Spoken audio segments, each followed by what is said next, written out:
ನಾವು ಇಲ್ಲಿಂದನೇ ಕೇಳ್ಕೊತೀವಿ. ಅಪ್ಪು ಸರ್ ಆಗಲಿ ಅವ್ರದ್ದಾಗಲಿ, ನಾವು ಫಸ್ಟು ಮೂವಿ ಮಾಡೋಕ್ಕೆ ಮುಂಚೆ ಹೋಗಿ ಅವ್ರದ್ದು ಆಶೀರ್ವಾದ ತೊಗೊಂಡಿದ್ದೀವಿ. ಅವರಿಲ್ಲ ಇವತ್ತು ನಮ್ಮ ಕಣ್ಣು ಮುಂದೆ, ಬಟ್ ಅವ್ರ ಆಶೀರ್ವಾದ ತೊಗೊಂಡೇ ಮುಂದುವರೆದಿದ್ದೀವಿ ಸರ್.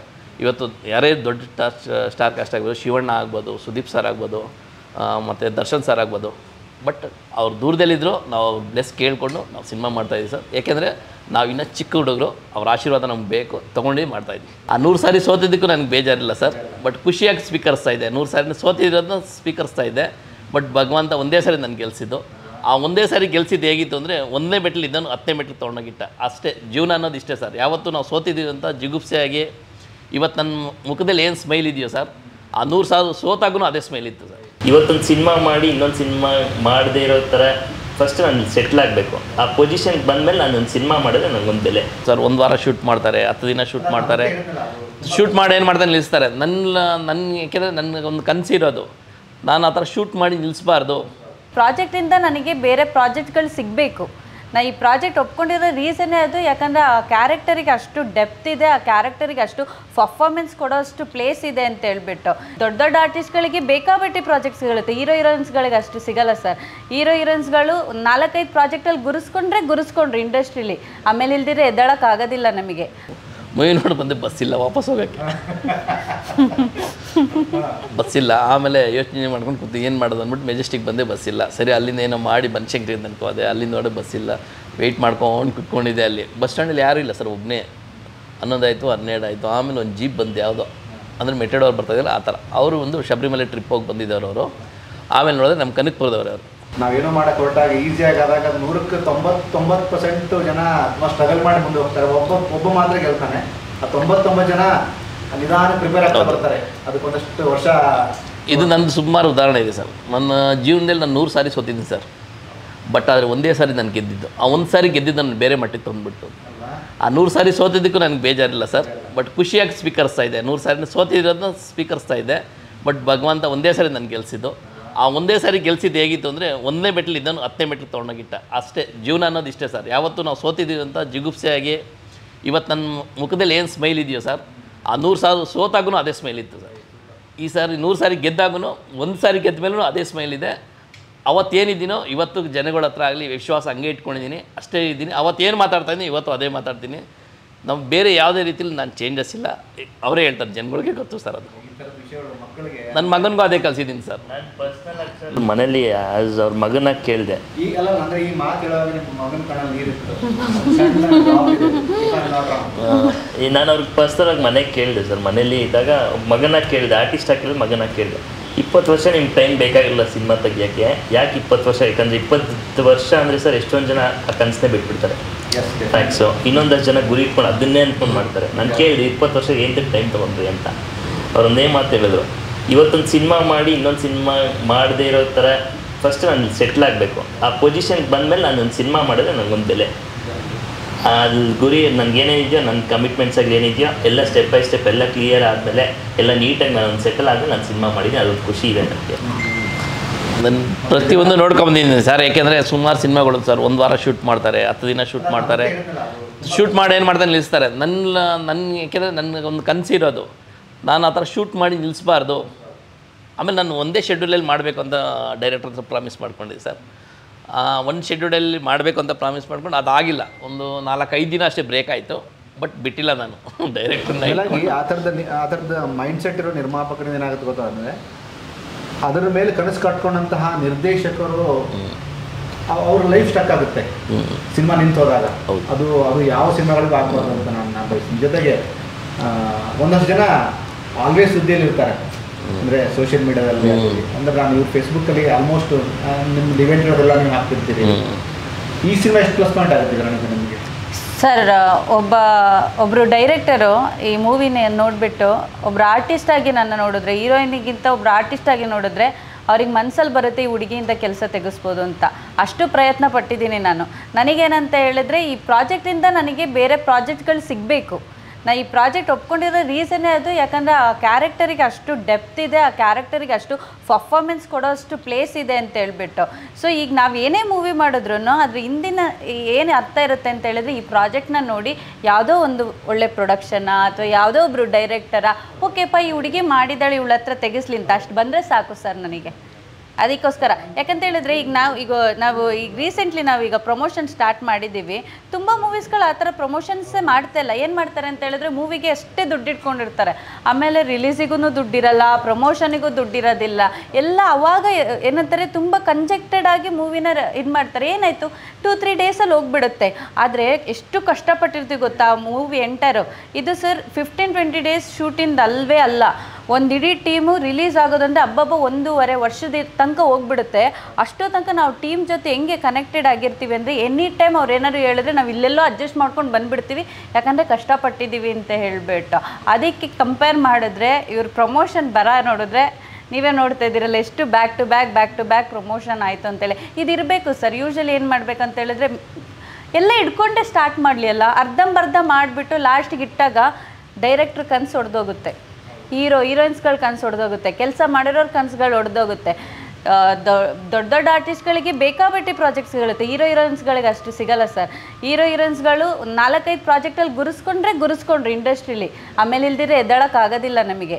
ಅಷ್ಟು ಆಪ್ಷನ್ ಇರ್ಬೇಕಾದ್ರೆ ಮೂವಿ ಮಾಡಿ ಸೈಡಲ್ಲಿ ಇಡೋದಾದ್ರೆ ಯಾಕೆ ಮಾಡಬೇಕು ಮೂವಿನ ಅಲ್ವಾ? ಆ್ಯಂಡ್ ಆ್ಯಸ್ ಎ ಹೀರೋಯಿನ್ ಆಗಿ ನನಗೇನು ಕೇಳೋಷ್ಟು ಹಕ್ಕೂ ಇಲ್ಲ, ಅಧಿಕಾರನೂ ಇಲ್ಲ. ನಾನು ಆ್ಯಸ್ ಅ ಫ್ರೆಂಡ್ಲಿಯಾಗಿ ಸರ್ ಯಾವಾಗ ರಿಲೀಸ್ ಅಂತ ಕೇಳ್ಬೋದು ಅಷ್ಟೇ ನನ್ನ ಇದಕ್ಕಾಗೋದು. ಬಟ್ ರಿಲೀಸ್ ಮಾಡಲಿಲ್ಲದ್ರೆ ನನ್ನ ಹತ್ರ ಏನಿರುತ್ತೆ? ನಾನು ಎಷ್ಟೋ ಜನಕ್ಕೆ ಆನ್ಸರ್ ಕೊಡಬೇಕು, ಪೇರೆಂಟ್ಸು, ಫ್ಯಾಮಿಲಿ, ನನ್ನ ಫ್ರೆಂಡ್ಸು, ಹೊರಗಡೆ ಯಾವುದಾದ್ರು ಡೈರೆಕ್ಟರ್ ಕೇಳಿದ್ರೆ ಎಷ್ಟಮ್ಮ ಮೂವಿ ಮಾಡಿದೆಯಾ, ಯಾವ್ದು ರಿಲೀಸ್ ಆಗಿದೆಯಾ ಅಂತ ಹೇಳಿದ್ರೆ ಇಷ್ಟು ವರ್ಷ ಕಷ್ಟಪಟ್ಟಿರೋದು ನನಗೆ ಹೇಳೋಕ್ಕಾದ್ರೂ ಒಂದು ಮೂವಿ ಬೇಡವಾ? ಇದನ್ನೆಲ್ಲ ನಾನು ಅನುಭವಿಸ್ಕೊಂಡು ಬಂದಾಗ ಲಾಸ್ಟಿಗೆ ಎಷ್ಟೋ ವರ್ಷಗಳಿಂದ ಮಾಡಿ ಫಸ್ಟ್ ಮೂವಿ ರಿಲೀಸ್ ಆಯಿತು. And I am very happy. ಅದೇ ವರ್ಷದಲ್ಲಿ 2ನೇ ಚಿತ್ರ ರಿಲೀಸ್ ಆಗ್ತದೆ ಅಂತೇಳಿ.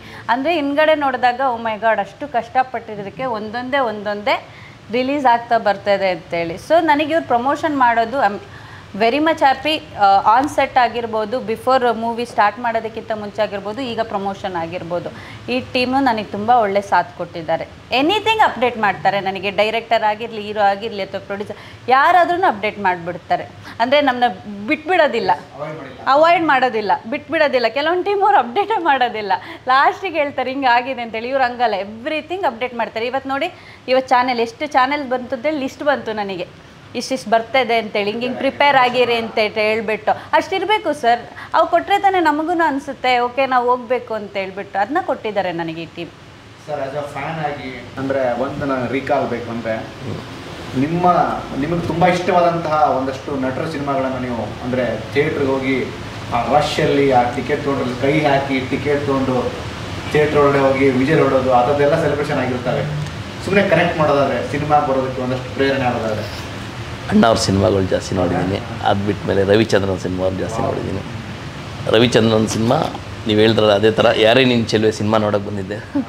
ಆ್ಯಕ್ಚುಲಿ ನಾನು ಕನಕಪುರ, ನೀನು ಚೆಲುವೆ ಆಯಿತಾ, ಆ ಸಿನಿಮಾ ನೋಡೋಕೆ ಬಂದಾಗ ಕನಕಪುರ ನಂದು ನನಗೆ ಬಂದು ಫಸ್ಟ್ ಶೋ ಟಿಕೆಟ್ ಸಿಕ್ಕಿಲ್ಲ, ಸೆಕೆಂಡ್ ಶೋ ಟಿಕೆಟ್ ತೊಗೊಂಡೆ.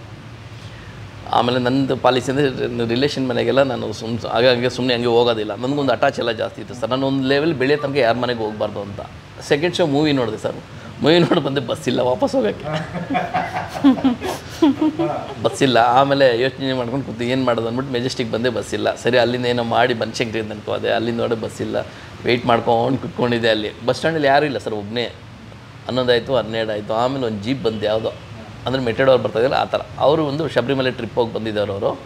ಆಮೇಲೆ ನೋಡಿದ್ರೆ ನಮ್ಮ ಕನಕಪುರದವ್ರು ಅವರು. ನಾನು ಆಮೇಲೆ ಕೈ ಹೊಡ್ತಾ ಇದ್ನಲ್ಲ, ಇವ್ರು ಯಾರು ಅಂದ್ಬಿಟ್ಟು ಪಾಪ ಮುಂದೆ ಹೋಗಿ ನಿಲ್ಸ್ಬಿಟ್ಟು ತಿರ್ಗಿ ಯಾರಪ್ಪ ಇರೋದು ನೋಡಿದ್ರೆ ಆಮೇಲೆ ಕರ್ಕೊಂಡು ಹೋದ್ರು. ಕೃಷ್ಣ ಯಾಕ್ರಿ ಇಷ್ಟೊತ್ತಿನಲ್ಲಿ ಸರ್ ಪಿಕ್ಚರ್ ಬಂದುಬಿಟ್ಟಿದ್ದೆ ಹಿಂಗಾಗ ಸರ್ ಅಂತ. ಅದು ತುಂಬ ಹೌಸ್ಫುಲ್ ಸರ್. ಅವಾಗ ಕಷ್ಟ ಬಿದ್ದು ಟಿಕೆಟ್ ತೊಗೊಂಡು ಬಂದೆ. ನನ್ನ ಫ್ರೆಂಡ್ ಇನ್ನೊಬ್ರು ಬಂದಿದ್ರು, ಅವರು ನನ್ನ ಜೊತೆಲಿ. ಅವ್ರು ಏನು ಮಾಡಿದ್ರು, ಯಾವುದೋ ಕಾಲ್ ಬಂದು ಹೊರಟ್ಬಿಟ್ರು ಅವರು ಏನೋ ಹೋಗಬೇಕು ಟೈಮ್ ಆಗುತ್ತೆ ಅಂತ ಅವ್ರು ಹೊರಟ್ಬಿಟ್ಟು ದಾವಣಗೆರೆಯಿಂದ ಬಂದರು. ನಾನು ಫುಲ್ ಸಿನಿಮಾ ನೋಡಲೇಬೇಕು. ನನಗೆ ರವಿಚಂದ್ರನ್ ಸಿನಿಮಾ ಅಂದರೆ ತುಂಬ ನಾನು ಹೌದು ಸರ್ ನಾನು ಅವ್ರ ಮನಸ್ಸಲ್ಲಿ ಆಧಾರ ಇಟ್ಕೊಂಡೆ. ಅವ್ರು ಇಟ್ಕೊಂಡು ಈ ಥರ ಹಾಡುಗಳು ಮತ್ತು ಅಣ್ಣವ್ರ ಹಳೆ ಸಿನಿಮಾಗಳು ಕೆಲವು ಹಾಡುಗಳ ಇಟ್ಕೊಂಡು ಸರ್ ನನ್ನ ಸಿನಿಮಾದಲ್ಲಿ ಹೇಳಿದ್ರೆ ಡಿಯೇಟ್ ಸಾಂಗು ಇವ್ರದ್ದು 2 ಸಾಂಗ್ ಇದೆ. ಆ ಸಾಂಗು ಆಗಿದೆ ತುಂಬ. ಇವಾಗ ಈಗ ಬರ್ತಾ ಇರೋ ಹಾಡು ನಿಮಗೆ ಎಕ್ಸಾಂಪಲ್ಗೆ ಹೇಳ್ತಾ ಇದ್ದೀನಿ. ನಾನು ಯಾರು ಸಿನಿಮಾ ಬ್ಲೈಂಡ್ ಮಾಡೋಕ್ಕೆ ಹೋಗಲ್ಲ, ಬಟ್ ಅರ್ಥ ಆಗೋಲ್ಲ. ಬಟ್ ನಿಮ್ಗೆ ಆ ಹಾಡು ಕೇಳಿದ್ರೆ ತುಂಬ ಅರ್ಥ ಆಗುತ್ತೆ, ಪ್ರತಿಯೊಂದು ಪದನೂ ಅರ್ಥ ಆಗುತ್ತೆ. ಆ ಥರ ಮೈಂಡ್ ಸೆಟ್ ಮಾಡಿಕೊಂಡು ನಾನಾಗಲಿ ಡೈರೆಕ್ಟ್ ಆಗಲಿ ಮ್ಯೂಸಿಕ್ ಡೈರೆಕ್ಟರ್ ಎಲ್ಲ ಡಿಸ್ಕಸ್ ಮಾಡಿ ನಮ್ಗೆ ಈ ಥರ ಬೇಕು ಅಂತ ನಾವು ತೊಗೊಂಡು. ಬಟ್ ನಾನು ಸಿನಿಮಾಗೆ ಹೊಸ ಪ್ರೊಡ್ಯೂಸರ್ ಇರ್ಬೋದು, ಬಟ್ ತುಂಬ ಡೆತ್ತಾಗಿ ಹೋಗಿದ್ದೀನಿ. ಯಾಕೆಂದರೆ ನನ್ನ ಕಷ್ಟದ ಅನುಭವದಿಂದ ಆ ಡೆತ್ ತೊಗೊಂಡಿದ್ದೀನಿ. ಆ ಹಾಡು ಜನ ಕೇಳಿದ್ರೆ ಗೊತ್ತಾಗುತ್ತೆ. ಇವತ್ತು ಮೀಡಿಯಮ್ದು ಏನೋ ಹೇಳ್ತಾ ಇದ್ದಾರೆ ಅಂತಲ್ಲ, ಹಾಡು ಕೇಳಿದಾಗ ಅವ್ರು ಏನಂತಾರೆ, ಅವ್ರು ಹೇಳಿದ್ದು ಕರೆಕ್ಟಪ್ಪ ತೊಗೊಂಡಿದ್ದಾರೆ ಅಂತ. ಅಷ್ಟು ಡೆತ್ತಾಗಿ ತೊಗೊಂಡಿದ್ದೀವಿ. ಕವಿರಾಜ್ ಅವ್ರ ಸಾಂಗ್ ನಮ್ಗೆ ತುಂಬ ಇಷ್ಟ ಆಯ್ತು. ಹಾಂ, ನೀವು ಕೇಳೋದಲ್ಲ ಅದು? ಆ್ಯಕ್ಚುಲಿ ನೀವು ಅಲ್ಲಿ ಪ್ಲೇ ಮಾಡಿದ್ವಿ, ಎಲ್ಲ ಕೇಳಿದಲ್ಲ, ಅದು ತುಂಬ ಚೆನ್ನಾಗಿದೆ ಸರ್ ಸಾಂಗ್ಸ್ ಎಲ್ಲ. ಬಟ್ ಎಲ್ಲ ಇಷ್ಟಪಡೋವಂಥ ಸಾಂಗ್ಗೆ ಅದು. ಒಂದು ಚಿಕ್ಕವರಿಂದ ದೊಡ್ಡವರು, ಏಜ್ ಆದವ್ರು ಕೂಡ ಪರವಾಗಿಲ್ಲಪ್ಪ, ಇಷ್ಟು ವರ್ಷಕ್ಕೆ ಒಂದು ಏನೋ ಒಂದು ಮೆಲಡಿ ಅನ್ನೋ ಥರ ಸಾಂಗ್ ಒಂದು ಬಂದೈತಪ್ಪ ಕೇಳ್ಬೋದು ಅನ್ನೋದೊಂದು. ಬಟ್ ನಾವು ಅಷ್ಟು ದೊಡ್ಡ ಮಾಡಿದವ್ರಲ್ಲ, ಬಟ್ ಒಂದು ಮೈಂಡಿಗೆ ಸೆಟಪ್ಗೆ ಮಾಡಿದ್ದೀವಿ ಸರ್. ಆ ಥರ ಹೌದು ಸರ್, ನಾವು ಈಗ ಹೆಜ್ಜೆ ಇಡ್ತೀವಿ. ಅವರಲ್ಲಿ 99% ಒಂದು ಮಾತ್ರ, ಒಂದೇ ಒಂದು ಎಳೆ, ಸಣ್ಣ ಎಳೆ ಮಾತ್ರ ಇವಾಗ ನಾವು ಕಂಡುಬಿಡ್ತಾ ಇದ್ದೀವಿ. ಬಟ್ ನಾವು ಇಲ್ಲಿಂದನೇ ಕೇಳ್ಕೊತೀವಿ. ಅಪ್ಪು ಸರ್ ಆಗಲಿ ಅವ್ರದ್ದಾಗಲಿ, ನಾವು ಫಸ್ಟು ಮೂವಿ ಮಾಡೋಕ್ಕೆ ಮುಂಚೆ ಹೋಗಿ ಅವ್ರದ್ದು ಆಶೀರ್ವಾದ ತೊಗೊಂಡಿದ್ದೀವಿ. ಅವರಿಲ್ಲ ಇವತ್ತು ನಮ್ಮ ಕಣ್ಣು ಮುಂದೆ, ಬಟ್ ಅವ್ರ ಆಶೀರ್ವಾದ ತೊಗೊಂಡೇ ಮುಂದುವರೆದಿದ್ದೀವಿ ಸರ್. ಇವತ್ತು ಯಾರೇ ದೊಡ್ಡ ಸ್ಟಾರ್ ಕಾಸ್ಟ್ ಆಗ್ಬೋದು, ಶಿವಣ್ಣ ಆಗ್ಬೋದು, ಸುದೀಪ್ ಸರ್ ಆಗ್ಬೋದು, ಮತ್ತು ದರ್ಶನ್ ಸರ್ ಆಗ್ಬೋದು, ಬಟ್ ಅವ್ರು ದೂರದಲ್ಲಿದ್ದರೂ ನಾವು ಬ್ಲೆಸ್ ಕೇಳಿಕೊಂಡು ನಾವು ಸಿನಿಮಾ ಮಾಡ್ತಾಯಿದ್ದೀವಿ ಸರ್. ಏಕೆಂದರೆ ನಾವು ಇನ್ನೂ ಚಿಕ್ಕ ಹುಡುಗರು, ಅವ್ರ ಆಶೀರ್ವಾದ ನಮ್ಗೆ ಬೇಕು, ತೊಗೊಂಡೇ ಮಾಡ್ತಾಯಿದ್ವಿ. ಒಳ್ಳೆ ಮಾತು. ಅಂದರೆ ನಿರ್ಮಾಪಕರನ್ನ ಡಾಕ್ಟರ್ ರಾಜ್ಕುಮಾರ್ ಸರ್ ಅನ್ನದಾತರು ಅಂತಂದ್ರೆ, ಹೌದು ಬಟ್ ನಿರ್ಮಾಪಕರಾಗಿ ನೀವು ಆ ಎಲ್ಲ ಸ್ಟಾರ್ ನಟರನ್ನ ನೆನೆಸ್ಕೋತಿಲ್ಲ. ಅಂದರೆ ಅವರು ರಾತ್ರಿ ಹೀರೋ ಆದಂಥವ್ರಲ್ಲ, ಇವತ್ತಿಗೂ ಅವ್ರ ಮೈ ಮೇಲೆ ಮಾತುಗಳಿದ್ದಾವೆ. ಹೌದು. ಅಂದರೆ ಆ್ಯಕ್ಷನ್ ಸೀಕ್ವೆನ್ಸ್ ಅಲ್ಲಿ ಮಾತಾಡಿದ್ದಾರಂತ, ಅಂದರೆ ಅದು ಎಲ್ಲ ನಟರಿ ಆಗುವಂಥದ್ದು ಆಗಿದೆ. ಅವರು ತುಂಬ ಸ್ಟ್ರಗಲ್ ಮಾಡ್ತಾರೆ, ಒಂದು ಹಂತಕ್ಕೆ ಬರುವಂಥವ್ರು. ಅವ್ರನ್ನ ನೀವು ಇಟ್ಟಾಗಿ ನೆನೆಸ್ಕೊಂಡಿದ್ದು ನನಗೆ ಭಾಳ ಖುಷಿ ಆಯ್ತು. I very happy. Appu sir ಹತ್ರ ಡೈರೆಕ್ಟಾಗಿ ಮಾತಾಡಿದ್ದೀನಿ ಸರ್. ಅವ್ರದ್ದು ನಮ್ಮ ಕನಕಪುರ ಬರ್ತಾಯಿದ್ರು ಸರ್. ಅಲ್ಲಿ ನಮ್ಮ ಕನಕಪುರದಲ್ಲಿ ಸಾತ್ನೂರು ಅಂತ ಇದೆ ಸರ್, ಅಲ್ಲಿ ಬಂದಿದ್ರು ಒಂದು ಸಾರಿ ಸರ್. ನಾವು ಏನಕ್ಕೆ ಬಂದಿದ್ವಿ, ಆಮೇಲೆ ನಾನು ಹೋಗಿ ಮಾತಾಡಿದೆ ಸರ್. ನಾನು ಅವಾಗೆಲ್ಲ ಮೊಬೈಲ್ ಇರಲಿಲ್ಲ. ನಾನು ಅಪ್ಪು ಸರ್ ಹಿಂಗೆ ನಾನು ಮಾತಾಡಿದಾಗ, ಅಪ್ಪು ಸರ್ ಅಂತಲ್ಲ ಪುನೀತ್ ಸರ್, ನಾವು ಹೋಗಿದ್ವಿ. ಸರ್ ನಮಸ್ತೆ ಹಿಂಗೆ ಅಂದು ಬಾಪ ಅಂದ್ಬಿಟ್ಟು ಸರ್ ಹೆಗಲ ಮೇಲೆ ಕೈ ಹಾಕೊಂಡು ಚೆನ್ನಾಗಿ ಮಾತಾಡಿದ್ರು ನನ್ನ ಜೊತೆಲಿ. ಅವಾಗ ನನಗೆ ಇನ್ನೊಂದು ಹುಮ್ಮಸ್ ಜಾಸ್ತಿ ಆಯಿತು. ನನಗೆ ಎಷ್ಟು ಚೆನ್ನಾಗಿ ಮಾತಾಡಿಸ್ಬಿಟ್ರು, ನನಗೆ ಒಂದು ದೊಡ್ಡ ಆರ್ಟಿಸ್ಟ್ ಪರವಾಗಿಲ್ಲ ಅಂತ ಖುಷಿ ಆಯಿತು. ಆಮೇಲೆ ಬೆನ್ನು ತಟ್ಬಿಟ್ಟು ಏನಪ್ಪ, ಆಮೇಲೆ ಎಲ್ಲರ ಹತ್ರ ತುಂಬ ಜನ ಸೇರ್ಕೊಂಡಿದ್ರು. ಅದರಲ್ಲಿ ಎಕ್ಸ್ಪೆಷಲಿ ನನ್ನೇ ಪಕ್ಕಕ್ಕೆ ಕರೆದು ನಾನೇ ಮಾತಾಡಿದ್ದು. ತುಂಬ ಖುಷಿ ಆಯ್ತು ನನಗೆ ಅವ್ರ ಜೊತೆ ಮಾತಾಡಿದ್ದು. ಅಣ್ಣವ್ರ ಜೊತೆ ಅಂತೂ ನಮ್ಮ ಕೈಲಿ ಶಕ್ತಿ ಇಲ್ಲ, ಮಾತಾಡೋಕ್ಕಾಗಲಿಲ್ಲ. ಶಿವಣ್ಣವ್ರ ಹತ್ರದಿಂದ ನೋಡಿದ್ದೀನಿ, ಇನ್ನೂ ಅವ್ರ ಹತ್ರ ಹೋಗಿ ಮಾತಾಡೋಷ್ಟು ಇನ್ನೂ ನೋಡೋಣ, ಭಗವಂತ ನೋಡೋಣ. ಹೌದು, ಅವ್ರು ಯಾವತ್ತಿದ್ರೂ ಹೊಸಬ್ರಿಗೆ ಯಾವತ್ತೂ ಕೈ ತಟ್ಟಿ ಬೆಳೆಸ್ತವ್ರು ಅಪ್ಪು ಸರ್. ಆ್ಯಕ್ಚುಲಿ ಹೇಳ್ಬೇಕಂತ ಹೇಳಿದ್ರೆ, ಅವರು ಎಂಟ್ರಿ ಕೊಟ್ಟು ಅವ್ರ ಜೊತೆ ಮಾತಾಡ್ಬೇಕಾದ್ರೂ ಒಂಥರ ವೈಬ್ ಸರ್. ಆ ವೈಬ್ ಯಾರ ಹತ್ರನೇ ಇಲ್ಲ, ಏನೋ ಒಂಥರ ಒಂದು ಅಂಥವ್ರ ಜೊತೆ ಆ್ಯಕ್ಚುಲಿ ಅಟ್ಲೀಸ್ಟ್ ಒಂದಾದ್ರು ಸೀನ್ ಮಾಡೋಕ್ಕೆ ಸಿಕ್ಕಿದ್ರೆ ಸಾಕಿತ್ತು ಅಂತ ಅನ್ಕೋತಾ ಇದ್ದೆ. ಅದಕ್ಕಿಂತ ಮುಂಚೆ ನೋಡಿ ಹೆಂಗೆ ಅಂದರೆ ಒಂದು ಸಿನಿಮಾ ತಂಡಕ್ಕೆ ಒಳ್ಳೆಯದಾಗಬೇಕು ಅಂತ ನನಗೆ ಆಫ್ಟರ್ ಹುಡುಗರು ಸಿನಿಮಾ ಅಥವಾ ಪ್ರಮೋಷನಲ್ ಆ್ಯಕ್ಟಿವಿಟಿಯಲ್ಲಿ ಅಜನೀಶ್ ಅವರು ಮಾತಾಡೋದಂದರೆ, ಆ ಸಿನಿಮಾದ ಯಾವುದೋ ಒಂದು ಮುಹೂರ್ತಕ್ಕೂ ಯಾವುದಕ್ಕೂ ಅಪ್ಪುವನಾಗಿ ಏನಾದ್ರು ಇನ್ವೈಟ್ ಮಾಡಿರೋಂಥವ್ರು. ಅವ್ರನ್ನೆಲ್ಲ ಮಳೆ ಬರ್ತಿತ್ತಂತೆ. ಸ್ವರಾಕ್ಷಿಗಳಿಂದ ಆಚೆ ಬಂದು ಅಲ್ಲೇನೋ ಒಂದು ಚಿಕ್ಕ ಗಣೇಶನ ಗುಡಿ ಇರ್ತದಂತೆ, ಅಲ್ಲಿ ಅರ್ಚನೆ ಮಾಡಿಸ್ಬೇಕಾದ್ರೆ ಅವ್ರು ಕೇಳಿದಂತೆ ಯಾರ ಹೆಸರೇ ಅರ್ಚನೆ ಮಾಡ್ತಾರೆ ಅಂತಂದಾಗ ಆಫ್ಟರ್ ಹುಡುಗರು ಸಿನಿಮಾ ತಂಡಕ್ಕೆ ಹೆಸರಲ್ಲೇ ಅರ್ಚನೆ ಮಾಡಿದ್ರು. ಇದು ಟಿವಿಗೆ ಗೊತ್ತಾಗಿದ್ದು ಅಪ್ಪುವನ್ನ ತೀರಿ ಹೋದ ನಂತರ ಯಾರೊಬ್ಬರು ಆಫ್ಟರ್ ಹುಡುಗರು ಸಿನಿಮಾ ಅಂತ ಕಮೆಂಟಲ್ಲಿ ಹಾಕಿದ್ರಂತೆ, ಈ ಸಿನಿಮಾ ಮುಹೂರ್ತಕ್ಕೆ ಬರುವಾಗ ಅಪ್ಪು ಸರ್ ಈ ಸಿನಿಮಾದ ಮೇಲೆ ಅರ್ಚನೆ ಮಾಡಿಸ್ಕೊಂಡು ಹೋಗಿದ್ರು ಅಂತ. ನಮ್ಮ ಆಡಿಯೋ ರಿಲೀಸ್ ತೀರ ಅಷ್ಟೇ ಸರ್.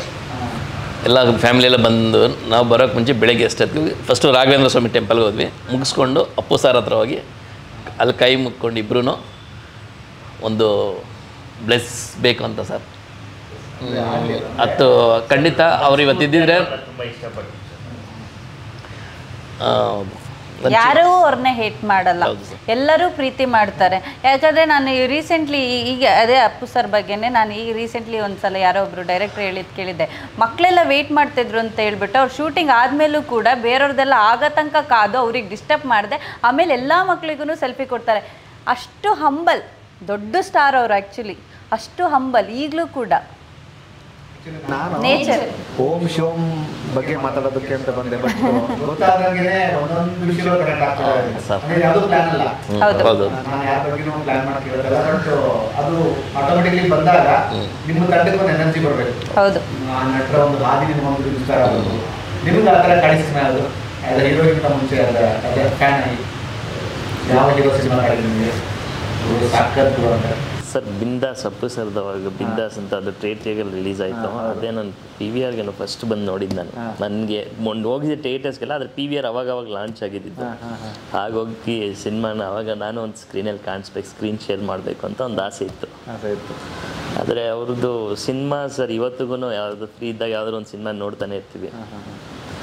ಒಬ್ಬನೇ ಇಲ್ಲಾದ್ರೂ ಬೇಕಾದ್ರೆ ಅವ್ರದ್ದೇ ಆಲ್ಮೋಸ್ಟ್ ಸ್ವಲ್ಪ ಹಾಡ್ಸ್ ಕೇಳೋದು. ಎಸ್, ಇಡೀ ಓಂ ಶಿವಂ ಸಿನಿಮಾದಲ್ಲಿ ನೀವು ವೈಯಕ್ತಿಕವಾಗಿ ನೀವು ಫೇಸ್ ಮಾಡಿದಂತಹ ಒಂದಷ್ಟು ಚಾಲೆಂಜಿಂಗ್ ಫ್ಯಾಕ್ಟರ್ಸ್ಗಳೇನಾಗಿತ್ತು ಆ್ಯಸ್ ಆ್ಯಕ್ಟರ್ಸ್ಗಳಾಗಿ? ನೀವು ಅದು ಫೈಟ್ ಆಗಿರ್ಬೋದು, ಸಾಂಗ್ ಆಗಿರ್ಬೋದು, ಅಥವಾ ಒಂದು ಸೀಕ್ವೆನ್ಸ್ಗಳಾಗಿರ್ಬೋದು. ಸರ್ ಫೈಟ್ ಎಲ್ಲ ತುಂಬ ಕಷ್ಟ ಬಿದ್ದಿದೆ ಸರ್. ಗೌರವ Venkatesh master, Narasimha master, Venu master, 3 masters ಇದ್ರು. 3 ಜನನು ಟ್ರೈನಿಂಗ್ ಕೊಡ್ತಾರೆ. ಒಂದು ಆಲ್ಮೋಸ್ಟ್ ಒಂದು 45 ಡೇಸ್ ಹೋಗಿದೆ ಕ್ಲಾಸಸ್ಗೆಲ್ಲ. ಅದೆಲ್ಲ ಆದಮೇಲೆ ಸೆಟ್ಗೆ ಹೋದೆ. ಸುದೀಪ್ ಸರ್, ಎಸ್ಟೇಟಿ ಸರ್, ಕಾಪರ್ ಸರ್ ಎಲ್ಲರೂ ಇದ್ದರು. ಅದ್ರ ಒಂದು ಭಯ ಇರುತ್ತಲ್ಲ ಸರ್ ದೊಡ್ಡ ಮಾಡೋದಕ್ಕೆ. ಅದು ವರ್ಧ ಯಾವುದೋ ಒಂದು ಗೋಲ್ಡನ್ ಫೈಟ್ ಮಾಡಿದಾಗ ವರ್ಧನ್ ಸರ್ ಸ್ವಲ್ಪ ಒಂದು ಏಟ್ ಮಾಡ್ತಾರೆ. ದೊಡ್ಡದೇ ಏಟ್ ಮಾಡಿಲ್ಲ, ಸಣ್ಣದೊಂದು ಏಟ್ ಮಾಡ್ತಾರೆ. ಅವರು ಇಲ್ಲಿ ಬಿಡಿ ಇವಾಗ ನೋಡಿ ಕರೆಕ್ಟಾಗಿ ಬಂದಿದೆ ಶಾರ್ಟು, ನೋಡ್ಕೊಬರೋಗಿ ಕ್ಯಾಮ್ರಾ ಅಂದರು. ಆ ಥರ ಎಲ್ಲರೂ ಸಪೋರ್ಟ್ ಮಾಡಿ ಒಂದು ಎಸ್ಟೇಟಿ ಸರ್ ಅಷ್ಟೇ, ಸುದೀಪ್ ಸರ್ ಅಷ್ಟೇ ಸಪೋರ್ಟ್ ಮಾಡೋದು. ಆಮೇಲೆ ಸಿನಿಮಾ ಆ್ಯಕ್ಚುಲಾಗಿ ಇದು 3 ಸಾಂಗ್ಸ್ ಸರ್, 3 ಸಾಂಗ್ಸ್ ಅಲ್ಲಿ ಕ್ಲೋಸ್ ಆಗಿತ್ತು. ನಮ್ಮ ತಂದೆಯವರು ಹೇಳಿ ಶಿವನ್ ಸಾಂಗ್ನ ಬೇಕೇ ಬೇಕಿದ್ರು, ಇಂಟ್ರಡಕ್ಷನ್ ಸಾಂಗ್ ಬೇಕು ಅವ್ನಿಗೆ ಅಂತ ಹೇಳಿ ಡೈರೆಕ್ಟರ್ ಜೊತೆ ಮಾತಾಡಿ, ಅವರು ಡೈರೆಕ್ಟರ್ ಕುತ್ಕೊಂಡು ಮ್ಯೂಸಿಕ್ ಮಾತಾಡಿ, ಆಮೇಲೆ ಇವ್ರು 3 ಜನ ಹೈದ್ರಾಬಾದ್ ಹೋಗಿ ಲಿರಿಕ್ಸ್ ಅದೇ ಬರೆಸಿ, ಅವ್ರ ಲಿರಿಕ್ಸ್ ಅವರು ಕೀರವಾಣಿ ಅವರು ಅಷ್ಟೇನು ಬಂದಿರೋರು, ಅವ್ರಲ್ಲಿ ಬರೆಸಿ ಅದನ್ನ ಎತ್ಕೊಂಡಾಗ ಅಲ್ಲಿಂದ ತಿರ್ಗಾ ಲೈವ್ ಮಾಡಿಸಿ ಚೆನ್ನಾಗಿ. ಆಮೇಲೆ ನನಗೆ ಕಳಿಸಿದ್ರು, ನನಗೂ ಗೊತ್ತಿರಲಿಲ್ಲ, ಯಾಕಂದ್ರೆ ನಾನು ಮೊಬೈಲ್ ಇದೆ, ನನಗೂ ಗೊತ್ತಿಲ್ಲ, ಶೂಟಿಂಗ್ ಎಲ್ಲ ಆಗಿದೆ. ಆಮೇಲೆ ಈ ಸಾಂಗ್ ಶೂಟ್ ಮಾಡೋಕ್ಕೆ ತುಂಬ ಕಷ್ಟ ಬಿದ್ದಿದ್ದು ಸರ್. ಬಂದ್ವಿ, ಡೇಟ್ಸ್ ಫೈನಲೈಸ್ ಇವತ್ತು ನಾಳೆ ಅಂದ್ಕೊಂಡು ಬಂದು ಆಲ್ಮೋಸ್ಟ್ ಒಂದು 20-25 ಡೇಸ್ ಮುಂದೆ ಹೋಗ್ತಾನೆ ಇತ್ತು. ಆಮೇಲೆ ನಾನು ಡೈರೆಕ್ಟ್ರು, ಮ್ಯೂಸಿಕ್ ಡೈರೆಕ್ಟ್ರು ಅಪ್ಪ ಎಲ್ಲರೂ ನಾನ್ ವೆಜ್ ಬಿಟ್ಬಿಟ್ಟು ಸರ್ 25 ದಿನ 26 ದಿನ 21 ಡೇಸ್ ಅಂದ್ಕೊಂಡಿದ್ವಿ, ಬಿಟ್ಬಿಟ್ವಿ, ಎಲ್ಲ ಬಿಟ್ಬಿಟ್ವಿ ಸರ್. ಕರೆಕ್ಟಾಗಿ 21 ಡೇಸ್ ನಾವು ಬಿಟ್ವಿ. 22nd 23rd 25th shooting complete, ಒಂದೇ ಶೆಡ್ಯೂಲು, 3 ದಿನ ನಮ್ಮ. ಅದಾದಮೇಲೆ ಬಿಟ್ಬಿಟ್ವಿ ಸರ್. ಆಮೇಲೆ ಅದಾದಮೇಲೆ ಇಡೀ ಸಿನಿಮಾ ಕಂಪ್ಲೀಟ್ ಆಗೋ ತನಕ ನಾವು ಇದು ಮಾಡಿ ಬಂದು. ಆ್ಯಕ್ಚುಲಿ ನಮ್ಮ ಡೈರೆಕ್ಟ್ರು ಅಷ್ಟೇ, ಮ್ಯೂಸಿಕ್ ಡೈರೆಕ್ಟ್ರು ಅಷ್ಟೇ, ಫೋನ್ ಮಾಡಿ ಹೇಳಿದೆ, ಸರ್ ಈ ಥರ ಏನೋ ಒಂದು ಆಗ್ತಾಯಿದೆ ಸರ್ ಅಂದರೆ. ಸರ್ ಅದು ನೋಡಿ ಸರ್, ನಿಮ್ಮದು ಒಂದು ಇದು ಕಷ್ಟ ಬಿದ್ದು ಬಂದರೆ ನಂದು ಒಂದು ಕೆರಿಯರ್ ಸರ್, ಒಳ್ಳೇದಾಗಿ ನಾವು ಏನು ಬೇಕಾದ್ರೂ ರೆಡಿ ಇದ್ದೀನಿ ಸರ್ ಅಂತ ಹೇಳಿದ್ರು. ಯಾಕೆಂದರೆ ಆಲ್ವಿನವರು ಅವ್ರ ನಾನ್ ವೆಜ್ ಇಲ್ಲದೆ ಅವ್ರು ಇರೋದೇ ಇಲ್ಲ ಪಾಪ ಅವರು. ಆಮೇಲೆ ಹಿಂಗಾಗಿದೆ ಸರ್, ಬನ್ನಿ ಒಂದು ಟೆಂಪಲ್, ಪಾಪ ನನ್ನ ಜೊತೆಲಿ ಬಂದು ಆ ಟೆಂಪಲ್ಗೆಲ್ಲ ಅವರು ಪೂಜೆ ಮಾಡಿ ಎಲ್ಲ ಹೇಳ್ಬಾರ್ದು ಸರ್, ತುಂಬ ಸಪೋರ್ಟ್ ಮಾಡಿದ್ರು. ಬಟ್ ಅದೆಲ್ಲರದು ಸೇರಿ ಒಂದು ಶಕ್ತಿ ಅಂತ ಏನಿದೆಯೋ ಅವತ್ತು ಇವತ್ತು ಓಂ ಶಿವ ಅಂತ ನಿಂತ್ಕೊಂಡಿದೆ. ಆ ಸಾಂಗ್ ಮಾತ್ರ ತುಂಬ ಒಂಥರ ಸೆನ್ಸಿಬಲ್ ಆಗಿ ಲೇಯರ್ ಟು ಲೇಯರ್ ಟಚ್ ಆಗ್ತದೆ ಸರ್. ಜನರು ಸ್ಟಾರ್ಟಿಂಗ್ ಇಂಟ್ರಡಕ್ಷನ್ ಓಪನ್ ಆಗೋ ಸಾಂಗ್, ಲಿರಿಕಲ್ ಸಾಂಗ್ ಇಷ್ಟೆಲ್ಲ ಮೆಚ್ಚಿ, ಇಷ್ಟೆಲ್ಲ ಚೆನ್ನಾಗಿ ಓಡ್ತಿದೆ ಸಾಂಗು. ವಿಡಿಯೋ ಸಾಂಗ್ ನೋಡಿದ್ರೆ ಸರ್ ಇನ್ನೂ ಇಷ್ಟ ಆಗುತ್ತೆ ಸರ್, ಇನ್ನೂ ಇಷ್ಟ ಆಗುತ್ತೆ, ತುಂಬ ಇಷ್ಟಪಡ್ತಾರೆ. ಫಸ್ಟ್ ಸಾಂಗ್ ನೋಡಿದ್ಮೇಲೆ ಈ ಸಿನಿಮಾ ಮುಂದಕ್ಕೆ ಏನಾಗುತ್ತೆ ನೋಡಬೇಕು ಅಂತ ಕ್ಯೂರಿಯಾಸಿಟಿ. ನಂದು ಕ್ರಿಶ್ ಮ್ಯೂಸಿಕ್ ಹೊಸ ಚಾನಲ್ಲು ನಾನು ಮಾಡೇ 1 ತಿಂಗಳಾಯ್ತು ಸರ್ ಅಷ್ಟೇ, ಚಾನಲ್ ಓಪನ್ ಮಾಡೇ 1 ತಿಂಗಳಾಯಿತು. ಬಟ್ ಎಲ್ಲ ಹೇಳ್ತಾಯಿದ್ರು, ಸರ್ ನೀವು ಅದೆಲ್ಲ ಕಷ್ಟ ಆರ್ಗ್ಯಾನಿಕ್. ಸರ್ ನಾನು ಏನೂ ಮಾಡಿಸಿಲ್ಲ ಅದನ್ನು, ಅವರೆಲ್ಲ ಏನೋ ಹಂಗೆ ಮಾಡಿಸಿ ಹಿಂಗೆ ಮಾಡಿ, ನಾನೇನು ಮಾಡಿಸಿಲ್ಲ. ಎಷ್ಟು ಓಡುತ್ತೋ ಹೋಗಲಿ, ಒಂದು ದೈವಶಕ್ತಿ ಭಗವಂತನ ಮಾಡಿ ಸೇರಿದ್ದು, ಆರ್ಗ್ಯಾನಿಕ್ಕಾಗಿ ಎಲ್ಲ ಮಾಡ್ತೀನಿ, ಅದೇನಾಗುತ್ತೋ ಆಗಲಿ ಅಂದ್ಬಿಟ್ಟು ನಾನು ಇದು ಮಾಡಿದೆ. ಬಟ್ ಕರ್ನಾಟಕ ಜನ ಒಳ್ಳೆಯ ರೆಸ್ಪಾನ್ಸ್ ಕೊಟ್ಟರು, ಜನ ಎಲ್ಲ ನೋಡ್ತಾ ಇದ್ದಾರೆ, ಇನ್ನೂ ನೋಡ್ತಾನೇ ಇದ್ದಾರೆ. 2.5 lakhs ಆಗಿದೆ ವ್ಯೂವ್ಸು. ಬಟ್ ನೋಡ್ತಾನೆ ಇದ್ದಾರೆ ಹೊಸ ಚಾನಲಲ್ಲಿ ಆರ್ಗ್ಯಾನಿಕ್ ಆಗಿ. ನಾವು ಅದನ್ನು ನಮ್ಗೆ ಅದ್ರ ಬಗ್ಗೆ ಐಡಿಯಾನೂ ಇಲ್ಲ ನಮಗೆ, ಈ ಥರ ಮಾಡಿಸ್ಬೇಕು ಅದೆಲ್ಲ ಇಲ್ಲ. ಬಟ್ ಬೇರೆಯವರೆಲ್ಲ ಹೇಳಿದ್ರು, ಈ ಥರ ಮಾಡಿಸಿ ಮಿಲಿಯನ್ ಗಟ್ಟಲೆ ಮಾಡಿಸಿ ಹಿಂಗಾಗುತ್ತೆ ಹಂಗಾಗುತ್ತೆ ದುಡ್ಡು ಕೊಟ್ಟಿದ್ದು. ನಾನಂದೆ ಬೇಡ, ದುಡ್ಡು ಕೊಟ್ಟು ಮಾಡಿಸೋದು ಬೇಡ. ನನ್ನ ಸಿನಿಮಾ ರಿಲೀಸ್ ಆಗೋ ಅಷ್ಟರಲ್ಲಿ ಎಷ್ಟು ಜನ ನೋಡ್ತಾರೆ, ಎಷ್ಟು ಜನ ಬಂದು ಸಿನಿಮಾ ನೋಡ್ತಾರೆ, ಅವ್ರಿಗೆ ಇಷ್ಟ ಆಗಬೇಕು, ಬಂದು ಸಿನಿಮಾ ನೋಡಬೇಕು. ಅದಕ್ಕೋಸ್ಕರ ನಾನು ಏನೂ ಮಾಡ್ಸೋಕ್ಕಾಗಲ್ಲ, ಅವೆಲ್ಲ ಬೇಡ ನನಗೆ. ಲೈವಿಗೆ ಜನ ಮಾಡಲಿ. ಬಟ್ ದಿನ 1,000 ಜನ ಮೇಲೆ ನೋಡ್ತಾ ಇದ್ದಾರೆ, ಖುಷಿ ಆಗ್ತಾಯಿದೆ. ಇನ್ನು 30 ದಿವಸ ದಿನ ಟೈಮ್ ಇದೆ, ನೋಡೋಣ ಭಗವಂತ ಇನ್ನೂ ಎಷ್ಟು ಜನ ಹಂಗೆ ಇನ್ನೂ ಜಾಸ್ತಿ ಆಗ್ಬೋದು, 1000 ಆಗ್ಬೋದು, 2000 ಆಗ್ಬೋದು, 5000 ಆಗ್ಬೋದು, ಹೇಳೋಕ್ಕಾಗಲ್ಲ. ಚೆನ್ನಾಗಿ ಓಡ್ತಾ ಇದೆ. ಲಾಂಚ್ ಮಾಡಿದ್ವಿ, ಲಾಂಚ್ ಮಾಡಿ ಯಾರು ಚೆಕ್ ಮಾಡಿಲ್ಲ ಸರ್. ಯಾರು ಇನ್ನೊಬ್ರು ಬಂದು ಹೇಳಿದ್ರು, ಸರ್ ನೀವು ನೋಡಿ ಇದು ಕಿಶ್ ಮ್ಯೂಸಿಕಲ್ಲೇ ಬಂದಿದೆ, ನೀವು ನಾಡು ನೋಡಿ ಸರ್ ಆಲ್ರೆಡಿ 15,000 ಓಡಿದೆ ಅಂತ. ಫಂಕ್ಷನ್ ಊಟ ಲಾಸ್ಟ್ ನಾನು ಡೈರೆಕ್ಟರ್ ಕರೆಕ್ಟ್ ಆ ಟೈಮಲ್ಲಿ ಅವ್ರು ಬಂದು ತೋರಿಸಿದಾಗೆ ನಾವು ನೋಡಿದ್ವಿ. ಆ್ಯಕ್ಚುಲಿ 6 ಗಂಟೆಗೆ ನಾವು ಪ್ಲ್ಯಾನ್ ಮಾಡಿದ್ದು, ಒಂದು ಸ್ವಲ್ಪ ಅರ್ಧ ಗಂಟೆ ಲೇಟ್ ಆಯಿತು. ಅದು ನೀವು ಇದ್ರಲ್ಲ ಕರೆಕ್ಟ್, ಅರ್ಧ ಗಂಟೆ 1 ಅವರ್ ಲೇಟ್ ಆಯಿತು. ನಾವು ನೋಡಿರಲಿಲ್ಲ ಸರ್. 8 ಗಂಟೆಗೆ ನೋಡಿದ್ರೆ 15,000 ವ್ಯೂಸು ನನಗೆ ಆಶ್ಚರ್ಯ ಆಯ್ತು, ಏನು ಇದು ಹಿಂಗಾಗಿದೆ ಅಂತ. ನಾನು ನನ್ನ ಮಗನ ತೋರಿಸಿದ್ದು, ಪಾಪ ಇದು ವ್ಯೂಸ್ ಏನು ಹಿಂಗಾಗಿದೆ ಅಂತ. ಯಾರೋ ಅವ್ರು ಬೇರೆಯವ್ರು ಸರ್, ಅವರು ಹುಬ್ಳಿಯಿಂದ ಬಂದಿದ್ರು. ಅವ್ರು ಏಂತಕ್ಕೂ ಅಲ್ಲಿ ಟ್ರಾನ್ಸ್ಪೋರ್ಟ್ ಇದಲ್ವ ಅಲ್ಲಿ ಬಂದಿದ್ರಂತೆ. ಅವ್ರು ಏಂತಕ್ಕೂ ಏನೋ ಫಂಕ್ಷನ್ ನಡೀತಿದೆ ಅಂತ ನಾರ್ಮಲ್ ಆಗಿ ಬಂದಿದ್ರು ಒಳಗಡೆ. ಬಂದಿದ್ದಾರೆ, ಅವ್ರದ್ದೇನೋ ಬಸ್ ಏನೋ ಪಂಚರ್ ಆಯ್ತು ಅಂತ ಹೇಳಿ ಬಂದಿದ್ದಾರೆ. ಪ್ರೋಗ್ರಾಮ್ ಅಟೆಂಡ್ ಮಾಡಿದರೆ ಕೆಳಗಡೆ ಬಂದಿದ್ದಾರೆ, ಊಟ ಮಾಡಿದ್ದಾರೆ, ಎಲ್ಲ ಮಾಡಿದ್ದಾರೆ. ಊಟ ಮಾಡಿ ಹೋಗೋ ಟೈಮಲ್ಲಿ ನಮ್ದು ಸಾಂಗ್ ಹುಡುಕಿದ್ರೆ ಯೂಟ್ಯೂಬ್ ಸಿಗಿದೆ, ಅದನ್ನ ನನಗೆ ಬಂದು ತೋರಿಸ್ಬಿಟ್ಟು ನೀವು ಪರ್ಮಿಷನ್ ಇಲ್ಲದೆ ಬಂದಿದ್ದು ಸರ್ ಏನು ಅನ್ಕೋಬೇಡ ಆ ಮಾತು ಹೇಳಿ. ನಮ್ಮ ಹುಬ್ಳಿಲೆಲ್ಲ ನಾವು ನಮ್ಮ ಕೈಯಲ್ಲಿ ಆದಷ್ಟು ಪ್ರಚಾರ ಮಾಡ್ತೀವಿ ಸರ್ ಅಂತೇಳಿ ಅವ್ರು ಪಾಪ ತೊಗೊಂಡು ಸರ್ ಇಮಿಡಿಯೇಟ್ ಸ್ಟೇಟಸ್ ಎಲ್ಲ ಕಡೆನೂ ಅವರು ಅಪ್ಲೋಡ್ ಮಾಡಿ ಒಳ್ಳೇದಾಗಲಿ ಸರ್ ಅಂತ ಹೇಳಿ.